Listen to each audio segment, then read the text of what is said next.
نیند کے بعد وضو کے لیے استنجا کرنا ضروری ہے۔ محض بیدار ہونے کی وجہ سے کہ جب انسان نیند سے اٹھتا ہے تو اس کی وجہ سے استنجا کرنا ضروری نہیں ہے۔ ہاں، اگر بیدار ہونے والے شخص کو یقین ہو جائے کہ اس کے سبیلین وغیرہ سے کوئی نجاست نکلی ہے، مزی وغیرہ، تو اس صورت کے اندر پھر استنجا کرنا ضروری ہوگا۔ لیکن اگر اس کو یقین نہیں ہے اس چیز کا تو اس کے لیے استنجا کرنا ضروری نہیں ہے۔ لیکن اگر کوئی کر لیتا ہے تو بہتر ہے، مگر فرض اور واجب نہیں ہے۔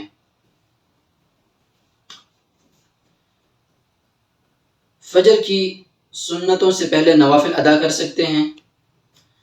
بہتر یہ ہے کہ فجر کی اذان کے بعد طلوع آفتاب تک صرف 2 سنت اور 2 فرض ہی ادا کیے جائیں، اس کے علاوہ باقی نوافل وغیرہ ادا نہ کرے۔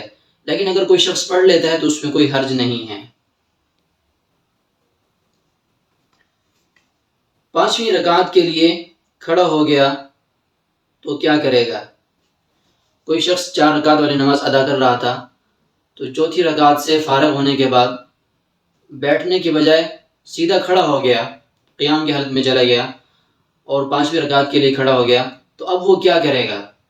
تو اس کے اندر چند صورتیں ہیں۔ پہلی صورت یہ ہے کہ اس نے چوتھی رکعت کے اندر 2 سجدے کیے اور سجدہ کرنے کے بعد ڈائریکٹ کھڑا ہو گیا، قاعدہ کی حالت میں نہیں بیٹھا، اور پھر 5ویں رکعت کے اندر سجدے میں جانے سے پہلے اس کو یاد آ گیا تو وہ واپس آ جائے، قاعدہ کرے اور اس کے بعد سجدہ صاف کرے، اس کی نماز پوری ہو جائے گی۔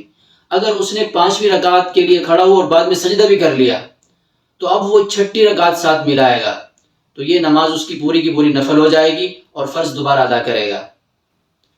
اور اگر چوتھی رکعت کے بعد وہ قاعدہ میں بیٹھ گیا اور پھر قاعدہ میں بیٹھنے کے بعد پھر کھڑا ہوا تو یہ سمجھا کہ شاید تیسری رکعت کے لیے کھڑا ہو رہا ہوں، تو 5ویں رکعت کے لیے قاعدہ کرنے کے بعد کھڑا ہوا، تو اس صورت کے اندر بھی اگر اس کو 5ویں رکعت کے اندر سجدہ کرنے سے پہلے یاد آ گیا تو واپس آ جائے، سجدہ صاف کرے اور نماز اس کی پوری ہو جائے گی۔